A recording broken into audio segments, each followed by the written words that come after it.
Good evening. Does the technology work, first of all? Can you hear me? Yeah, good. Okay. Helen, I don't know how long you've been working on the research that you've done, but speaking as a practitioner, you've obviously done a lot of detailed research, and I've been taking lots of notes of things that I want to take away and do. And hopefully some of the, I'm sure some of the things that came out in your presentation will be common. Okay, a little bit about who Broomfield and Alexander are, very quickly. We're a local firm of professional advisors, accountants based in Pentwyn and Newport, office in Pentwyn, office in Newport. We employ 70 people in Wales with aspirations of growth, and the business is 100 years old in 2012. So in 2012 we'll be celebrating our 100th birthday. The first slide I put up, and this is maybe the first link to what Helen talked about, this is our values as an organisation. So helps me tell you a little bit about who we are. And some of these values are what I'm sure you would expect a firm of professional advisors to be. So you've got the sort of professionalism. We would expect to deliver professional services and quality services. Overriding thing that accountants should have, I would like to think, is integrity. So we'd like to think that we're clear, straight, honest, etc. But we are a people business, and at the core of what we do is our people. And maybe a lot of our corporate social responsibility sort of comes out from there, because if we don't properly look after our people, then we don't really have a business.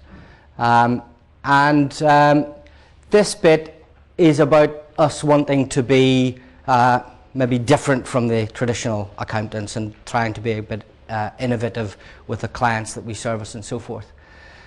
But the reason for putting that up is that slide, the pictorial aspects of that slide, because we went through this process of having values written down. We got together as a director group and consulted the staff to decide what our values should be.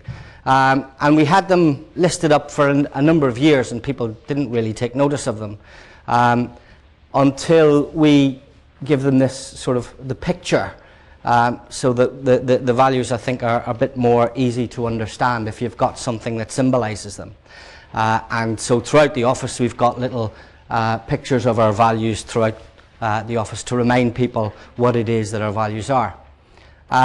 And the relevance to this, to corporate social responsibility, is that that idea came to us through carrying out some corporate social responsibility work. We'll talk a little bit later about some work that we've done with Business Community, and the particular organisation from whom I stole this idea was a furniture recycling organisation in Liverpool, who I went up to meet and talk to. And they had this wonderful idea of putting their values into a sort of a pictorial image. So I stole it with their good wishes. Okay, so what are we doing that falls into the heading corporate social responsibility? One of the and it is a fairly recent thing for us. We haven't been doing it for 100 years. We haven't been focusing on it for 100 years, but it is a more recent trend within the organisation. One of the areas that we've looked at is our impact on the environment, and Helen mentioned that that's clearly an important area. Well, the ISO 14001 or Green Dragon accreditation in Wales is the process that we went through. And one of the things one of the points I'd make is when we talk through some of these slides, you're going to see symbols like this, which represent accreditations or tick marks. But for us, the more important aspect of them is the process that we went through. They're all about a process, and we've learned an awful lot more about ourselves as an organisation, how we should function by going through the process as opposed to getting the badge at the end of it. But we went through the process of applying for Green Dragon standard, and we achieved it in 2004. Hal had mentioned that one of the things that you need to make this happen is you need a champion, and that's one of the things that we did. This was championed first of all in our Newport office, and it was championed by one of my colleagues, Sarah, is here from the Newport office, but it was championed by one of Sarah's colleagues in the Newport office, and they made it happen for Newport. We then lifted and replicated some of the actions in the larger Cardiff office and gained accreditation in 2004. And what impact did it have for us? When we went into the process, it was a learning process. We weren't sure what, we weren't a heavy polluting organisation. We're not heavy industry. So what real impact are we going to have, and what significant reductions can we make? Well, we can maybe reduce the amount of paper we use and so forth, but we don't use water heavily. So we weren't sure what would come out of it. But these are some of the things that we have reduced our gas, electricity and water usage across both offices, and we've been able to measure that in terms of usage and cost. We've recycled our paper waste. We've reduced the usage of paper. One of my other colleagues here, Catherine, she's our expert at printing off large documents on 5 pieces of paper, because there's 4 to a page or whatever. I haven't quite got it yet, but I ask Catherine to do my printing off sometimes. So we've reduced the paper usage. We've looked at travel policies and maybe car sharing, because as an organisation we do a lot of travelling out to see clients and so forth. So opportunities for people to car share has been one benefit. Now, we went through the process initially all those years ago, and we achieved the accreditation. More recently, we've gone through another process, which is the Wales Quality Awards, and that process made us review what we'd done with the Green Dragon process, and it actually made us measure the outcomes. Sarah was one of the people that had to go in and actually pull out what impact it had in terms of volumes and pounds, shillings and pence.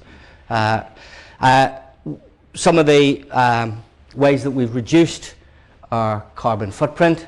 Paperless systems. Those of you in the room that are as old as me, not that many I know, but will know that paperless offices has been a pipe dream for years and years. The first time one of these computery things was invented, that's it. Paperless offices are going to be it for the future. And what happened? More paper was generated, and more paper was generated. But actually now, with the focus that's on this, there is the potential to reduce paper in offices significantly.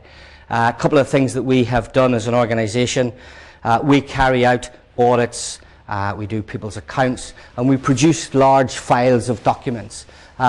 We now can produce those files electronically, so that the file is on the computer and there's no paper version of it. There are systems in place where items can be scanned and passed electronically, and those files can now be created and don't take up the storage space and don't create the paper that's needed. So that reduces paper use, and we've also looked at ink cartridge usage and how they can be more efficient. We went through the Wales Quality Awards, and what's some of the benefits of CSR in terms of image and reputation. The process is very important. It is the most important thing to us. But when you get the badge, and when you can say that in 2008 we were the best newcomer at almost 100 years old, we were the best newcomer to that, it's good. It's good PR. It's a good thing to say. The process is still actually the most important.